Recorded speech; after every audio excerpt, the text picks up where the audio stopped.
నమస్తే, welcome to our channel. నేను సిరి. BJP నూతన రథసారథి ఎవరు అంటే జాతీయ అధ్యక్షుడు ఎవరనేది మనకి వివరించడానికి మనతో పాటు ఉన్నారు ప్రముఖ సీనియర్ జర్నలిస్ట్ డాక్టర్ దుర్గవడ్లమణి గారు. నమస్కారం మేడం. నమస్తే అండి మేడం, ఇప్పుడు చూస్తుంటే బీజేపీ జాతీయ అధ్యక్షుడిగా కేశవ్ ప్రసాద్ మౌర్య గారి పేరైతే వినిపిస్తుంది. సో మరి ఏంటి అంటే కొత్త రథసారథిగా మనం తనని నియమించబోయే అవకాశం ఉందంటారా? చాలా అవకాశాలు కనిపిస్తున్నాయండి. ఎందుకంటే ఇప్పుడు ఈ కేశవ్ ప్రసాద్ మౌర్య ఎవరైతే ఉన్నారో ఆయన అమిత్ షాకి చాలా సన్నిహితులు, అలాగే మోదీకి కూడా. ఇప్పుడు భారతీయ జనతా పార్టీ ఎట్లా చూస్తుందంటే వాళ్ళ వాళ్ళ వ్యక్తిగతాలు కూడా వాళ్ళు పరిగణలోకి తీసుకుంటారు అన్ని రకాలుగా. ఆ రకంగా చూసుకున్నప్పుడు మరి ఈయన పేరు ఎందుకు బయటకు వచ్చింది? ఈయన ఉప ముఖ్యమంత్రిగా ఉన్నారు ఉత్తరప్రదేశ్ కి. అయితే ముఖ్యమంత్రి వచ్చి యోగి ఆదిత్యనాథ్.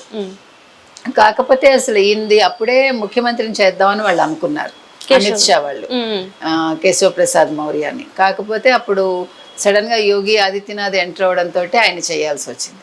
కానీ వీళ్ళకి ఇష్టమైన క్యాండిడేట్ మాత్రం ఈయనే. అయితే ఇప్పుడు ఎందుకు సడన్ గా ఈయన పేరు బయటకు వచ్చింది? ఇప్పుడు నడ్డాది అయిపోతుంది టైం కాబట్టి. ఇంకొకటి, మొన్న లోక్సభ ఎన్నికల్లో యూపీలో సీట్లు తక్కువ వచ్చాయి బీజేపీకి. దానికి కారణం యోగి అన్నది వీళ్ళ వాదన. సో అందుకని ఇతను మౌర్య నడ్డా గారిని తర్వాత అమిత్ షాని కలిసి వచ్చాక అంటే యోగి వల్లే ఓడిపోయింది అన్నట్టుగా మాట్లాడాడు ఆయన. దానికి యోగి ఆన్సర్ ఇచ్చారు, నాదేం తప్పులేదు, నా వల్లేం ఓడిపోలేదు, నాకు చెప్పకుండా అభ్యర్థులను ఎంపిక చేశారు.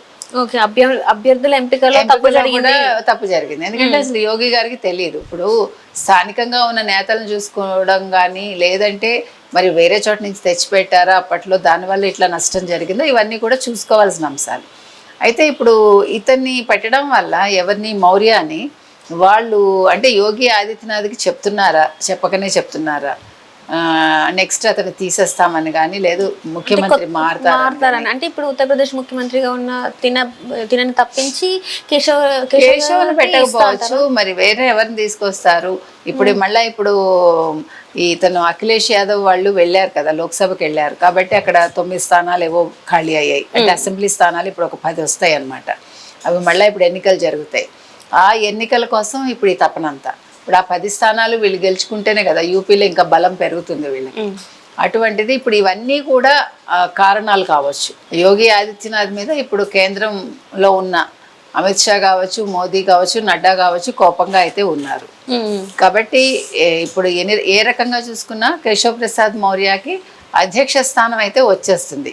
అయితే ముఖ్యమంత్రిగా రేపొద్దున్న ఇతను యోగి ఆదిత్యనాథ్ ఉంటారా ఉండరా? ఇంకొకటి మధ్యలో ఇంకొక విషయం కూడా బాగా బయటకు వచ్చింది, మీకు గుర్తుంటే కనుక. అయితే ఇప్పుడు మామూలుగా బీజేపీలో మామూలుగా 70 సంవత్సరాలు దాటాక సీనియర్స్ ఉంచారు. అట్లా చూసుకుంటే మరి మోదీ రిజైన్ చేస్తారా? మోదీ రిజైన్ చేస్తే యోగి ఆదిత్యనాథ్ ప్రైమ్ మినిస్టర్ అవుతారేమో అని అంతకుముందు అంటే గతంలో ఆ టాక్ బాగా వచ్చింది. అయితే ఇప్పుడు యోగి ఆదిత్యనాథ్ పేరు బయటకు రావట్లేదు, ఎందుకంటే ఆయన మీద ఎలిగేషన్స్ కదా ఇప్పుడు, అంటే పార్టీ ఓడిపోవటానికి ఆయనే కారణం అన్నట్టుగా. ప్లస్ ఇంకొకటి అండి, ఇప్పుడు మనకి ఒక ప్రైమ్ మినిస్టర్గా ఒక వ్యక్తి ఉండాలి అంటే కొద్ది గొప్ప స్టేచర్ ఉండాలి. ఆయన చదువుకున్న వ్యక్తి కాదని అంటలేదు, కాకపోతే ఏ రకంగా అతను విదేశీ వ్యవహారాలు అవన్నీ కూడా నడపగలడు అనే ఒక సందేహం కూడా ఉండొచ్చు. ఎందుకంటే ఆయన ఆలోచన విధానం వేరేగా ఉంటుంది కదా, ఆయన కొంచెం ఆయన పద్ధతులు వేరు, ఆయన విధానాలు వేరు. కాబట్టి అప్పుడు గడ్కరీ పేరు బయటకు వచ్చింది. సో నెక్స్ట్ గడ్కరీ అయ్యే అవకాశాలు ఉన్నాయా? సో నెక్స్ట్ గడ్కరీ మోదీ స్థానాన్ని ఆక్రమిస్తారనే ఒక సందేహం కూడా ఉంది అందరిలో. చూడాలి మరి ఏది ఏమైనప్పటికీ. ఇప్పుడు ఈ మౌర్య గారిది అయితే పేరు వినిపిస్తోందండి. వీళ్ళు మనకేంటంటే అసలు బీజేపీలో చాలా చిత్రంగా ఉంటాయి వాళ్ళ ఆలోచన విధానం, కానీ వాళ్ళు ఆకస్మిక నిర్ణయాలు తీసుకుంటారు. గతంలో కూడా మీరు చూస్తే కనుకైతే సడన్ గా మారుతారు నాయకులు కావచ్చు, లేదు జాతీయ అధ్యక్షులు కావచ్చు, లేదు ఏ రకంగా చూసుకున్న ముఖ్యమంత్రులను కూడా సడన్ గా మారుస్తారు.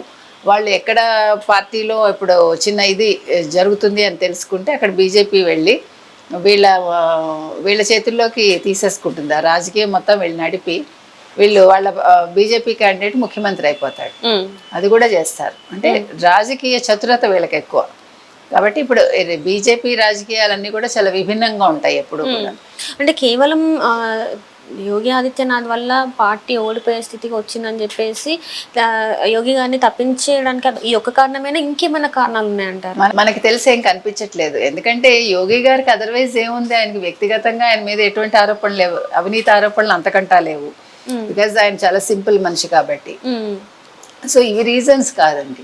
సాధారణంగా మీకు బీజేపీలో కూడా నాయకులందరూ కూడా చాలా స్ట్రాంగ్ నాయకులే ఉంటారు. వాళ్ళ విధానాలు ఏది మార్చుకోరు, వాళ్ళ విధానాలు కూడా కరెక్ట్గా ఉంటాయి ఎప్పుడు కూడా. సో ఏ రకంగా చూసుకున్నా ఇది అంటే మౌర్యాని జాతీయ అధ్యక్షుని చేయాలి కేంద్రంలో బీజేపీకి అనేది వాళ్ళ ఉద్దేశం కావచ్చు. అతను అన్ని విధాలుగా అనుకూలుడైన వాడు యోగి ఆదిత్యనాథ్ కంటే కూడా అనేది ఒక ఉద్దేశం అయి ఉంటుంది. సో నడ్డాని తప్పించి తను పెడతారా అనేది మనం చూడాలి. అంటే ఇంకెన్ని అంటే ఇంకెవరి పేరైనా వినిపించే అవకాశం ఉందంటారు మేడం? అంటే ఇప్పుడు చూస్తే ఫస్ట్లో యోగి, మీరు చెప్పినట్టు యోగి గారి పేరు వచ్చింది, తర్వాత ఇప్పుడు చెప్తున్నట్టు నడ్డా గారి పేరు వస్తుంది. అంటే మళ్ళీ ఏమైనా చేంజ్ అయ్యే అవకాశాలు ఉన్నాయంటారా మరి? ఇంకేముండదు, మౌర్య గారికి ఇచ్చే అవకాశాలు ఎక్కువ ఉన్నాయండి. ఇంక యోగిదంటే స్థానికంగా వాళ్ళు మాట్లాడుతున్నారు, యూపీ వరకు యోగిది మాట్లాడుతున్నారు అంతే. ఇప్పుడు జాతీయ స్థాయిలో ఇతను ఉప ముఖ్యమంత్రి అయినప్పటికీ కూడా అతన్ని జాతీయ అధ్యక్షుడు అయితే చేస్తారు తప్పకుండా. అతనికి ఎక్కువ ఛాన్సెస్ ఉన్నాయి, ఎందుకంటే అమిత్ షాకి ఇష్టమైన వాడు, నడ్డా కూడా ఇష్టపడుతున్నాడు, మోదీ గారికి ఇష్టమే. కాబట్టి ఎప్పుడూ కూడా అధిష్టానానికి ఎవరు నచ్చితే వాళ్ళే అవుతారు అంతే. అంటే ఇక్కడ మోదీ గారును ఇంకా అమిత్ షా గారు ఫైట్ చేస్తున్నారు యోగి గారి గురించి అని కూడా మరి వార్తలు వచ్చాయి. ఇందులో వాస్తవం లేదంటారు? అంటే ఉండాలి అన్నట్టుగా మాట్లాడుతున్నారు, ఉండొద్దు అన్నట్టుగా మాట్లాడుతున్నారు అని చెప్పి మరి వార్తలు వస్తున్నాయి. అది మనం ఏం చెప్పలేమండి, ఇవన్నీ కూడా చిత్రంగా ఉంటాయి బీజేపీలో, అదే మీకు చెప్తున్నా. అందుకని ఎక్కువ ఎవరికి కూడా తొందరగా వాళ్ళకి పేరు ప్రతిష్టలు వచ్చేయకూడదు, అది కూడా నెగిటివ్ అయిపోతుంది. అంటే ఇప్పుడు యోగి గారికి అంత ఫాస్ట్ పేరు ప్రఖ్యాతలు రావడం వల్లనే ఈ రోజు ఆయన ఇలాంటి ఇబ్బందులు ఎదుర్కొంటున్నారని అనుకోవచ్చు మనం. కాబట్టి చూద్దాం ఏం జరుగుతుందో. Right madam, right. Thank you so much. Thank you.